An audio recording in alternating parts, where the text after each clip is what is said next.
So in this moment, LLMs and agents feel more magical than ever. It is so mind-blowing what they're able to do with coding and product development and writing and image generation and video generation. And I thought that this would be a good time to ask ourselves, how did we get here?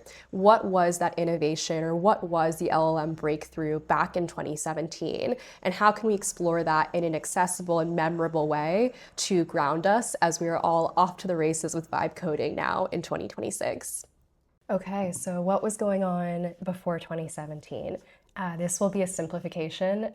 You can go as far back as 1958 to that Dartmouth conference for more AI history. And actually the textbook AI, A Modern Approach is fantastic for that. But for our purposes, we start at 2017, where the model landscape was using sequential modeling within the natural language processing, or NLP, community, so RNNs, LSTMs, and as you can see from the animation, it would move through each token one at a time sequentially. And another simplification here is we're going to say the token is a word, but tokens could also be subwords. And the issue with this would be with longer sentences or context windows, the model would forget what was at the beginning of that context.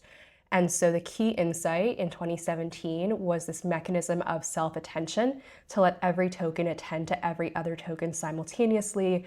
And as you can see from this animation, it enabled parallelization and direct connections between the tokens.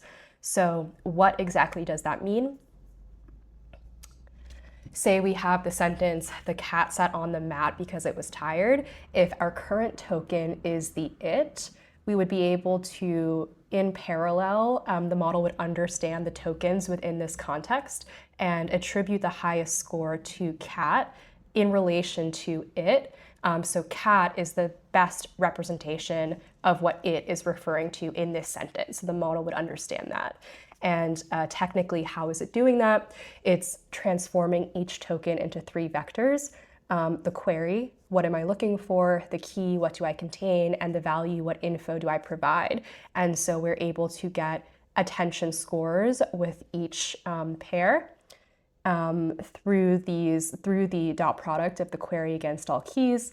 And these scores weigh the values, which sum to produce new representations. So the model is dynamically deciding what matters most.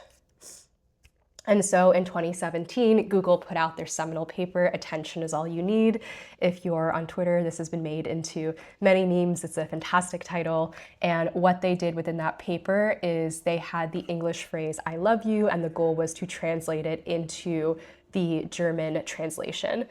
And so they had they introduced the transformer architecture, which used an encoder-decoder structure for sequence-to-sequence tasks. So the encoder is reading the full input, the decoder is generating the output tokens one at a time, as you can see in this animation. And so I'll also put this link up if you want to dive into more details, but here it's kind of breaking down what is the encoder layer, it's the self-attention and the feed-forward layers. And then there's multi-head attention. So there are 8 parallel attention computations learning different projections, and each head is focusing on different relationships: syntax, semantics, position. And so remember, because each token is being interpreted by the model in parallel, we don't have position. So if you click here, it'll kind of break it down. There's a positional encoding. So the metaphor would be like numbering pages in a shuffled deck, so you know the original order. And if you are exploring this on your own, for example, you could look into, okay, what is a feed-forward network? You could think of this as like a 2-step think deeper process. The first step would be like brainstorming all possible meanings. The second would be the compression back down into only what's useful of the brainstorm. Almost as if we were writing an essay and you start with brainstorming all the topics and then you pick the 2 that you're going to address in that 5-paragraph essay. Okay, and so in 2018, I guess you can call it the Great Divergence, where Google focused on the BERT embeddings and OpenAI focused on GPT. Fun fact, for my dissertation in Scotland, I used BERT embeddings for my dissertation on deep learning approaches to hate speech detection on Twitter at the time. So that was really fun to work with. But of course, OpenAI's focus on GPT, which is an autoregressive decoder-only architecture for generation, ended up being transformational. And so two things happened that were really interesting. The first is this story that a researcher went on vacation or had some vacation snafu.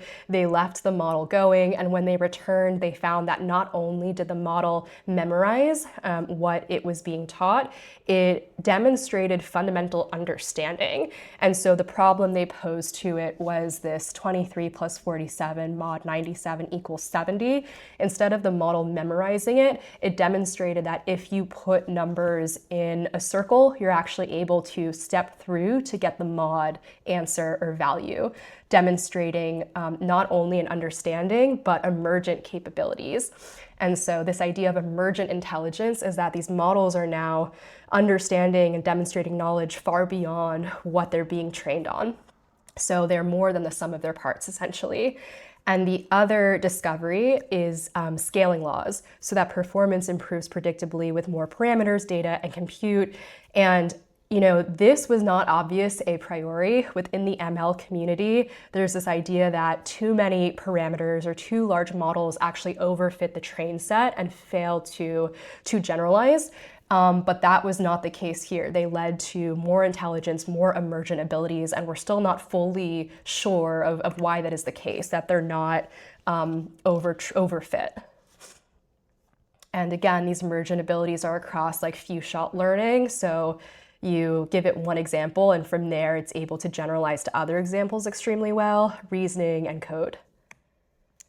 And so in 2022, we start playing with reinforcement learning from human feedback. So this is where Scale AI and other folks that had paid contractors labeling data at a large scale became incredibly valuable. A lot of people did this in-house too, which is this idea that when you give the models the supervised training set or like fine tuning, basically the human answers, it allows you to align those models to human preferences, making them more helpful, more safe.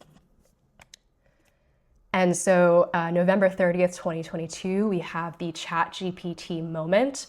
And part of what's cool about this is that OpenAI had surfaced the GPT APIs to developers before this, which is amazing.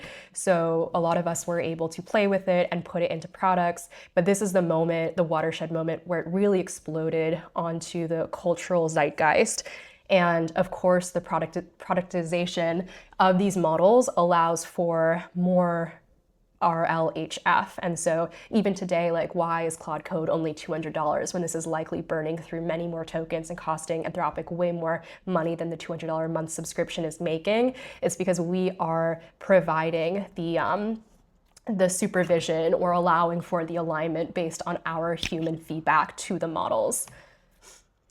And so where we are today, 2023 to present, is this intelligence explosion, is this observation of emergent capabilities that fundamentally feels like magic.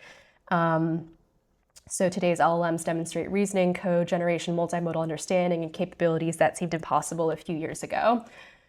All right, well, thank you for watching.